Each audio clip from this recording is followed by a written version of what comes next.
एक बेटी और लड़की होने की बात कहूंगी। मेरे भाई ने लड़कियों पर बात की थी कि आजकल लड़कियां भी कमजोर नहीं है, कि कायरता की जंजीरों में कैद नहीं रह सकती मैं, चाहे वो किसी की पार्टी का हो। और चैलेंज करती हूँ मैं कि कायरता की जंजीरों को कैद नहीं रह सकती मैं, और दुर्योधन के दुष्कर्मों को और नहीं सह सकती मैं।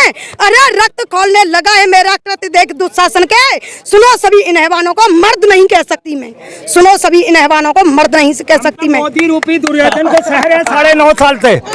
ये मैं सबके लिए एक ही कहूंगी, जो गलत करेगा उसे सजा मिलनी चाहिए। कुछ ऐसे भाजपा नेताओं की मेरे पास एक लिस्ट है जिन पर महिलाओं ने आरोप लगाया, लेकिन अभी तक उन पर सजा नहीं हुई। किस पर आप सजा? ब्रजभूषण शरण सिंह पर हाल ही चिन्मयानंद हो गए, कुलदीप सिंह सेंगर हो गए, उसका परिवार खत्म हो गया। ये बड़े चर्चित कांड है, भाजपा सरकार के चर्चित कांड है। वहीं पर समाजवादी सरकार में गायत्री प्रसाद प्रजापति थे, उनको जेल हो गई। अमरमणि त्रिपाठी थे, उनको जेल हो गई। लेकिन भाजपा के इन 3 लोगों पर जेल ना हो जाए, कहीं आपको जेल ना हो जाए, हम डर रहे हैं।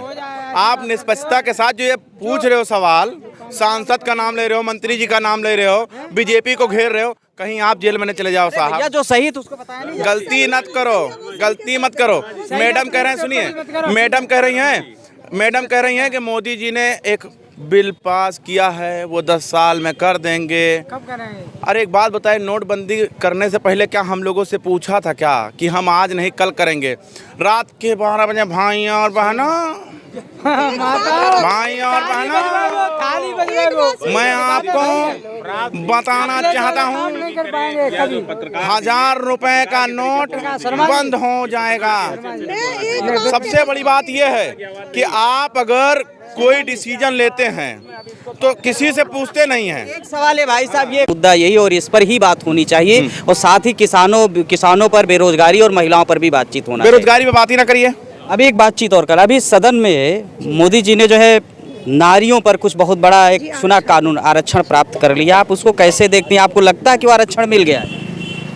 जहाँ तक मेरी सोच जाती है कि अभी पूरी तरह से नहीं तो 90% मैं इस पर एग्री करती हूँ कि वो जो कहते हैं करते जरूर हैं। जो कहते हैं वो करते हैं। हाँ। मोदी जी जो कहते हैं। हाँ। कुछ ऐसे कुछ काम बताइए, जैसे मैंने उसकी पीडीएफ पढ़ा, नारी शक्ति बंधन अधिनियम की पीडीएफ पढ़ा, हमको तो उसमें कुछ ऐसे ही समझ में आया, केवल नाम और कागजों में कर दिया, उसको लागू तो 10 साल बाद करेंगे, तो कैसे संतुष्ट होंगे? 10 साल नहीं, हम ये जरूर कहेंगे कि कोई चीज़ होती है, हम खाना बनाते हैं उसमें भी टाइम लगता है, तो हर चीज़ में ये तो पूरे देश का प्रावधान है, तो टाइम तो लगेगा।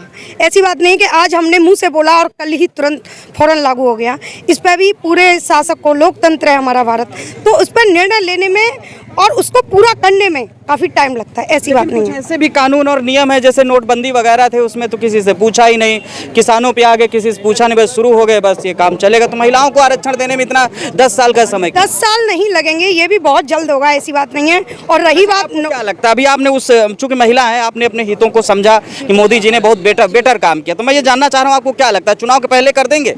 शायद हो सकता है लमसम, लेकिन उन्होंने तो कहा 2029 तक टाइम लगेगा।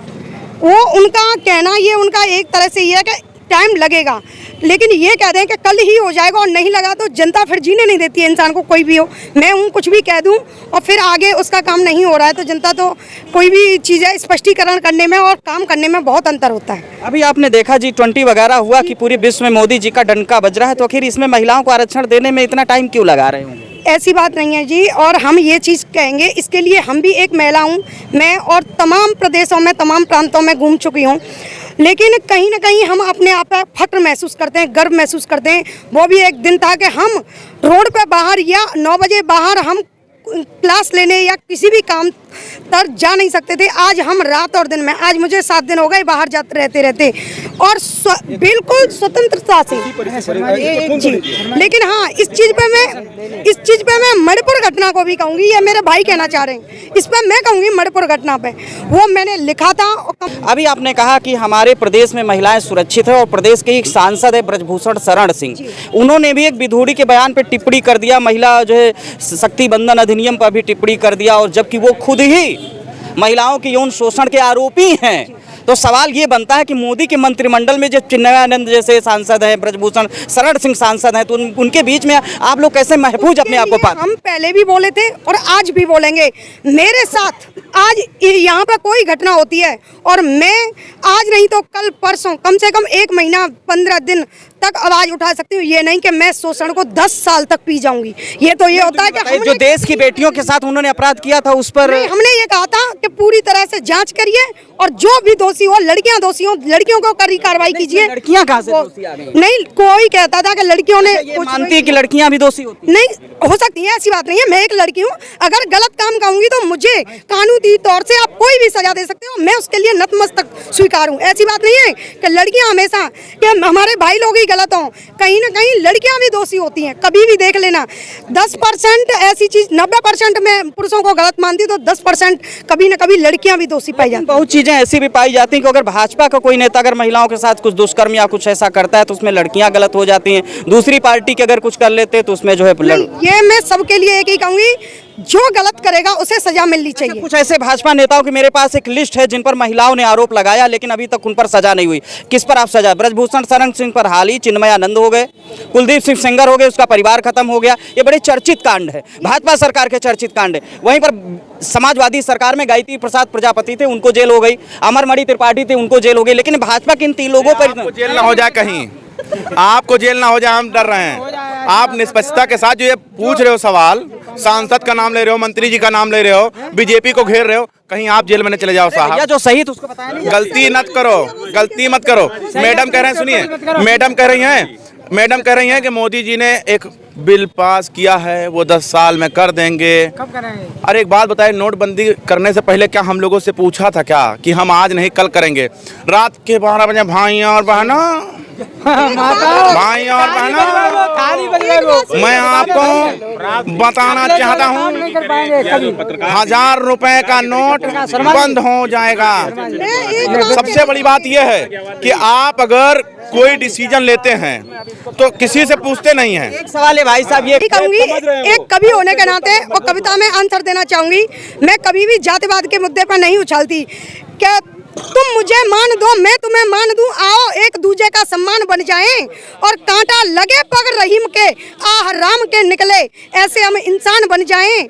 अरे छोड़ो हिंदू मुस्लिम सिख ईसाई के झमेलों को, एकता के बंधन में बंधे और पूरा हिंदुस्तान बन जाएं।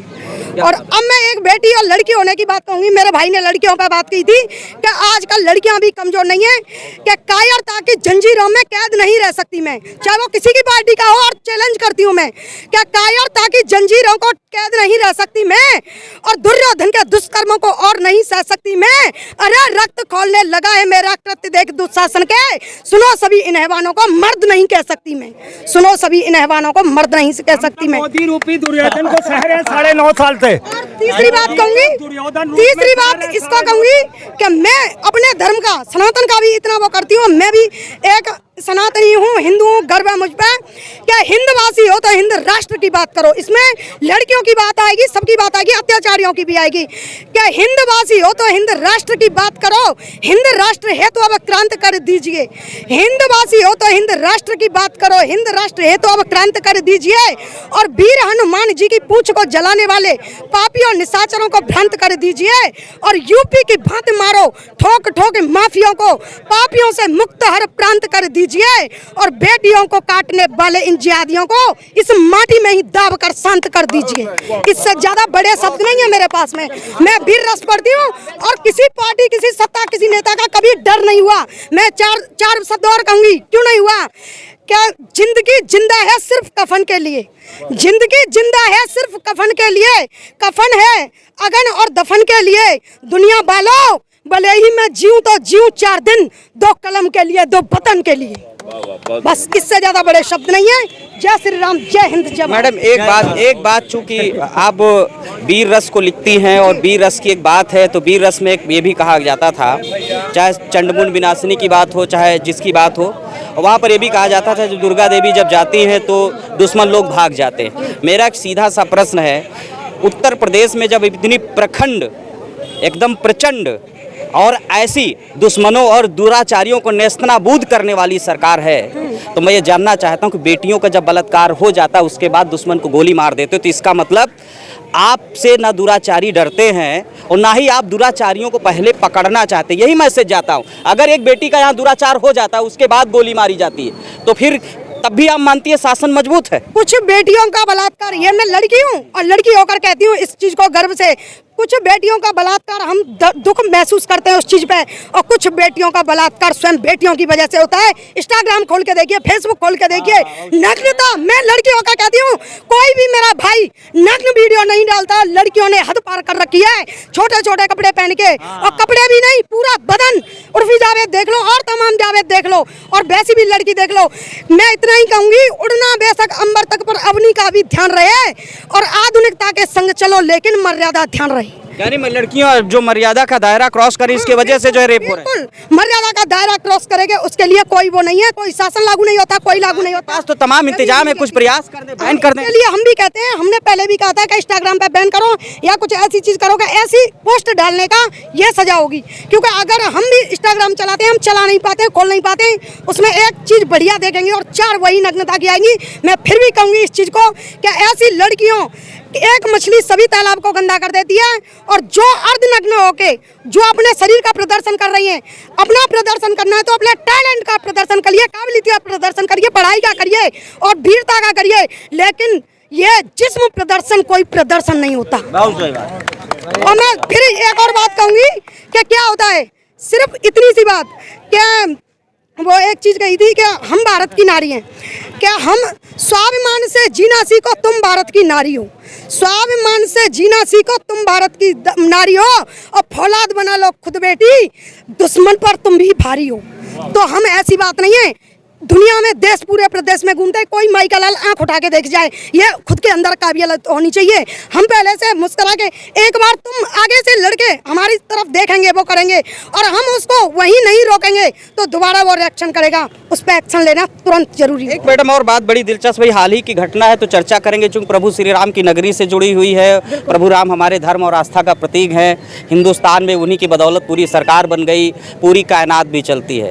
और जिस महिला कांस्टेबल के साथ छेड़खानी, उसकी थोड़ी घटना का मैं जिक्र करूंगा, उसके बाद आपकी फौलादी विचारों के साथ अन्य बेटियों तक भेजने का प्रयास करूंगा और आपके माध्यम से भेजूंगा। जो महिला कांस्टेबल थी उसको पहले छेड़ा जाता है, योगी सरकार की ट्रेन के अंदर छेड़ा जाता है, प्रभु श्री राम की नगरी में छेड़ा जाता है, सरयू एक्सप्रेस में छेड़ा जाता है। महिला विरोध करती है, महिला विरोध करती है, उन दुराचारियों को मारती है, लेकिन दुराचारियों के हौसले इतने बुलंद होते हैं कि उनको ना सरकार का खौफ होता ना कुछ होता, उसके बाद फिर उस महिला कांस्टेबल को मारते हैं। मैं ये कहना चाहता हूँ कि जब सरकार ये कहती, सीधी सी कोडिंग है मेरी, आपके माध्यम से सरकार को भी चैलेंज है, आप लोगों के बीच में बैठे हुए भ्रम को भी तोड़ना हमारा फर्ज है। जब इतने जोश के साथ बैठे करते हो, सरकार ये कहती मैं दुराचारियों का खात्मा कर रही हूँ, ठीक, तो सवाल इस चीज के उस दुराचारी की 2 घंटे तक कैसे हिम्मत पड़ जाती ट्रेन के अंदर? कहाँ रहता है योगी का प्रशासन, कहाँ रहता है योगी की जो है जीआरपी? स्टेशन पर ट्रेन रुकती है, पुलिसकर्मी के साथ जो है अपराध किया जाता है, उसको लहूलुहान किया जाता है, उसके बाद जब सोशल मीडिया पे खबरें चलती हैं, वीडियो आते हैं, उसके बाद सरकार तक जाते हैं, तब सरकार अपनी लाज बचाने के लिए उनको ढूंढ करके मारती है, लेकिन अधिकारियों को अभी भी बचा दिया। तो ऐसे अधिकारियों पर और सरकार को क्या संदेश देना चाहिए? इसके लिए हमने लिखा भी था, और एक चीज हम भी कहेंगे, और ये चीज हमने भी नोटिस किया है कि पुलिस के भी कितना भी हो, फिर भी कहीं ना कहीं पुलिस को दबा लिया जा रहा है, क्योंकि हमारे पुलिस कहीं हावी हो जाती है तो कहीं शैतान हावी हो रहा है पुलिस पे। तो इसके लिए पहले भी हमने प्रशासन से कहा था और इस पर भी लिखा था कि पुरुष प्रधान देश है मेरा, क्या नारी का स्थान नहीं है? मैंने लिखा था और सब सोशल मीडिया पे देखिए, तभी लिखा था पुरुष प्रधान देश है मेरा, क्या नारी का स्थान नहीं है? कहाँ पुरुष प्रधान देश है मेरा, नारी का स्थान नहीं है, और विदेशों की हर खबर यहाँ है, अपने देश का भान नहीं है। ये मैंने लिखा था। मैं कभी भी पक्षपात नहीं करती, जो सच है उसे लिखती। शर्मा जी, आप आवाज उठा रहे हैं, बिल्कुल सही है।